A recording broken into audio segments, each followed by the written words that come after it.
السلام علیکم، میں بنت صدیق لاہور پاکستان سے بات کر رہی ہوں۔ بنت مجھے صدیق، آپ سے پوچھنا تھا کہ کسی نے وظیفہ بتایا تھا، ہر قسم کی بیماری کے لیے، کسی بھی حاجت کے لیے آپ کر سکتے ہیں۔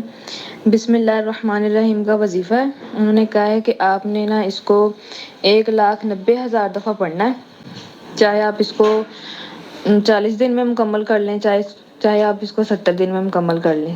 تو کیا یہ آپ بتا سکتے ہیں یہ عمل کرنا جائز ہے؟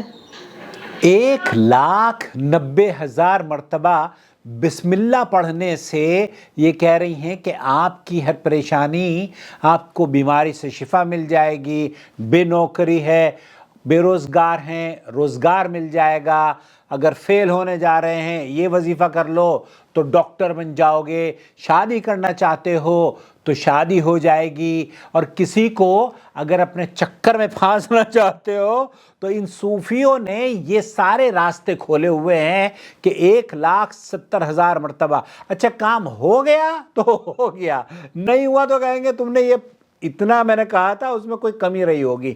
دوستو، بھائی اور بہنوں، آپ دیکھ رہے ہیں نور ٹی وی جدہ، اور میں ہوں آپ کا دوست، آپ کا ہوسٹ محمد عاقل، جدہ سے، مملکت سعودی عرب۔ یہ خرافات ہے، ٹو بی فرینکلی اسپیکنگ، یہ بالکل خرافات ہے۔ جی ہاں، اعمال کی قبولیت کے دو بنیادی اصول یا دو بنیادی شرطیں ہیں۔ ایک تو یہ کہ عمل اللہ کے لیے، اللہ کی رضا کے لیے کیا جائے، اور دوسرا نبی کریم صلی اللہ علیہ وسلم کی سنت کے مطابق کیا جائے۔ یہ آپ عمل جس لیے بھی کریں، اللہ کو راضی کرنے کے لیے کریں یا اپنے کسی کام کے لیے کریں، لیکن نبی کریم صلی اللہ علیہ وسلم کا یہاں پر طریقہ نہیں ہے۔ یہ بدعت عمل ہے، یہ خرافات ہے، اور اس خرافات سے آپ کو سوائے اس کے کہ گمراہی میں آپ کو داخل کر دیا جائے گا اور آپ کو کچھ حاصل نہیں ہوگا۔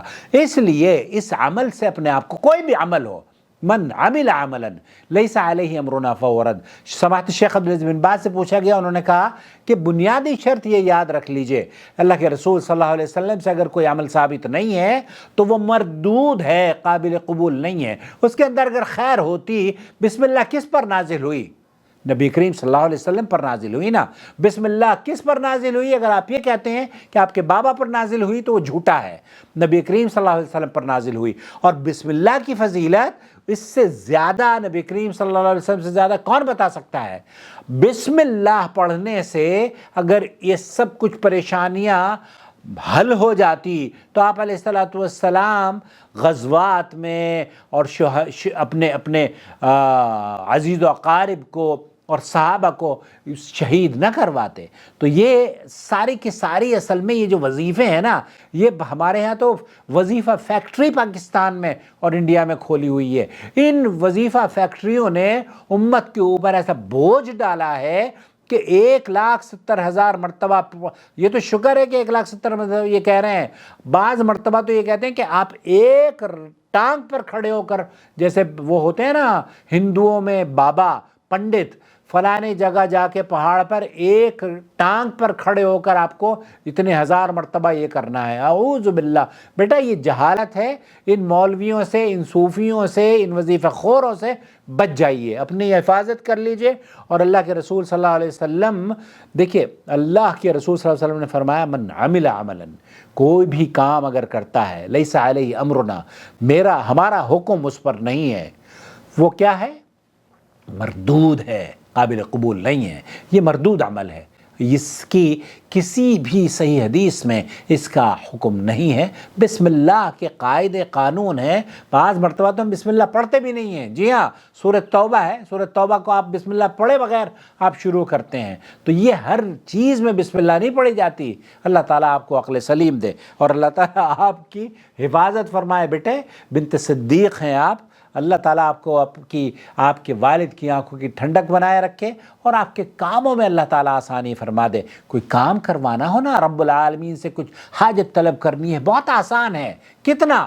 سبحان اللہ سبحان اللہ سبحان اللہ سبحان اللہ سبحان اللہ، یہ 10 مرتبہ آپ نے کہا، سبحان اللہ سبحان اللہ سبحان اللہ سبحان اللہ، یہ 5 اور 5 10 مرتبہ ہو گئے۔ پھر آپ اللہ اکبر اللہ اکبر اللہ اکبر اللہ اکبر اللہ اکبر، سبحان اللہ کے بعد الحمدللہ الحمدللہ الحمدللہ الحمدللہ الحمدللہ الحمدللہ الحمدللہ الحمدللہ الحمدللہ الحمدللہ، یہ 10 مرتبہ ہو گیا۔ پھر اس کے بعد اللہ اکبر اللہ اکبر اللہ اکبر اللہ اکبر اللہ اکبر اللہ اکبر اللہ اکبر اللہ اکبر اللہ اکبر اللہ اکبر، یہ 10 مرتبہ ہو گیا تو 10 مرتبہ سبحان اللہ، 10 مرتبہ الحمدللہ، 10 مرتبہ اللہ اکبر۔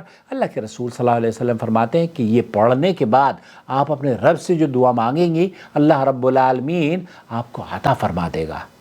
اتنا آسان سا وظیفہ ہے، آپ 1,70,000 مرتبہ اعوذ باللہ، نبی کریم صلی اللہ علیہ وسلم صادق الامین ہیں جن پر وحی نازل ہوتی ہے، وہ ان کی بات پہ اثر ہوگا یا ان صوفیوں اور باباؤں کی باتوں پر اثر ہوگا؟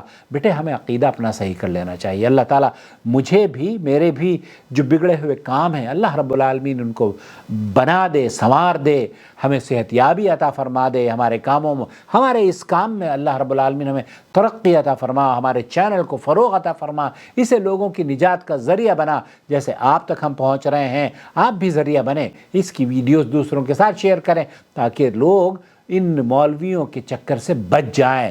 سب سے بہترین کام، سب سے بہترین بات اللہ کے رسول صلی اللہ علیہ وسلم ہمیشہ فرمایا کرتے تھے فَإِنْ أَصْدَقَ الْكَلَامِ كَلَامَ اللَّهِ، اللہ کا کلام سب سے سچا کلام ہے، وَخَيْرُ الْهَدِي هَدِي محمد، اور سب سے بہترین طریقہ نبی کا طریقہ ہے، محمد کا طریقہ ہے۔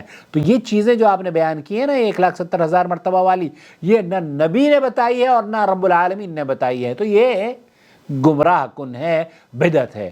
اپنی حفاظت کر لیجئے اور ان وظیفوں سے بچ جائیے۔ وظیفوں کا جو بوجھ امت پر ڈالا ہوا ہے نا، ان بکری اور پتہ نہیں کون کون سے وظیفے ہیں ان لوگوں نے، اللہ ان کو عقل سلیم عطا فرمائے۔ والسلام علیکم ورحمۃ اللہ وبرکاتہ۔ شهر رمضان الذي أنزل فيه القرآن